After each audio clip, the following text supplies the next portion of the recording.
Locally, Brock University is one of 56 universities across Canada affected by an announcement from last week about U Sports Championships for the fall being cancelled. Associate Director of Athletics, Emily Allan, joining us from Brock University. Welcome, Emily. A difficult decision to hear, but it pretty much had to be done with students not returning to campus en masse. Really didn't make a lot of sense for athletics to continue as usual. How did you feel about that announcement? It was honestly a really heart-wrenching announcement to make, but it made sense across the country. Each region is facing different restrictions due to COVID, and so even within Ontario, having schools in Windsor have more accessibility available than, let's say, schools in Ottawa, for example. It really would have made the season quite difficult with sparse participation here and there and not consistent. So I think it makes sense.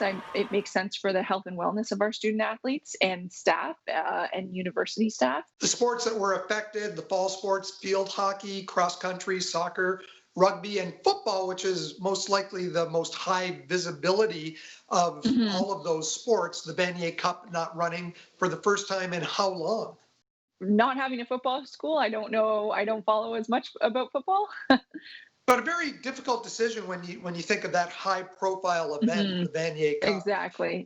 Now, again, Brock not having a football team, not directly affected by that one. But what does this mean for the more high profile sports at Brock, volleyball, basketball, and hockey, which come in the winter season? So it means that a decision hasn't been made yet about the winter semester and the feasibility of a winter semester that will come in the coming months. If and when we can return to campus in the winter, there will be a condensed season. So the student athletes will have a period to build back up. Ideally, their fitness is being maintained right now. We're staying engaged with them and providing workouts for them. But they'll have a reloading phase for a few weeks in the winter, and then they'll have a 7 to 8 week season, very condensed season, two games a week, and then a championship. So it's quite condensed over 7 or 8 weeks, simply because by the time you rebuild after January 1st, and then have your season, then we're into exams. So we need to wrap up playoffs. And right now, you don't know when these teams will be able to get together and practice as a team, start thinking No. about strategy and skills on the ice or on the court. Exactly. And so as restrictions are lifted around the province, that's excellent across the country. But then again, each institution has their own rules for on campus. And so we're still waiting to navigate what that looks like.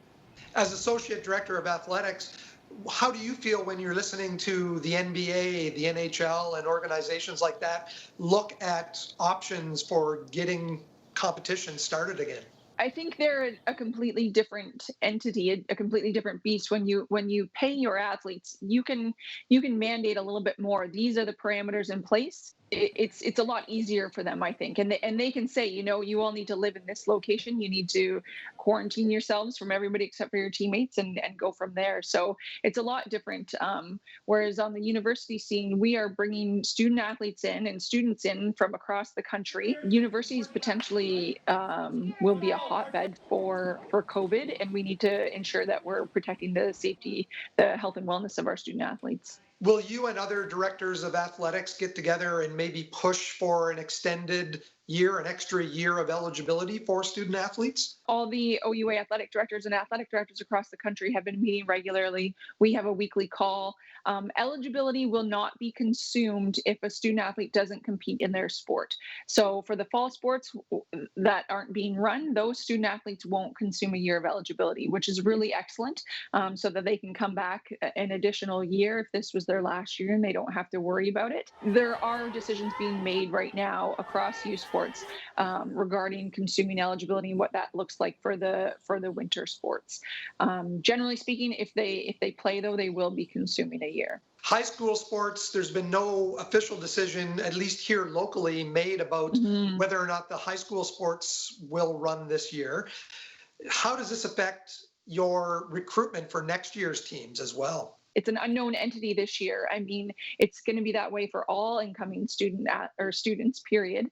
And then next year, hopefully, recruiting potentially will be booming, because I think some students are potentially going to decide to defer their acceptance for a year, and that way they can wait and get the quote unquote normal university experience. So hopefully our recruiting efforts are even better next year. Emily, some very difficult times for university and college sports as well. Thanks for your time today. Thanks so much for having me.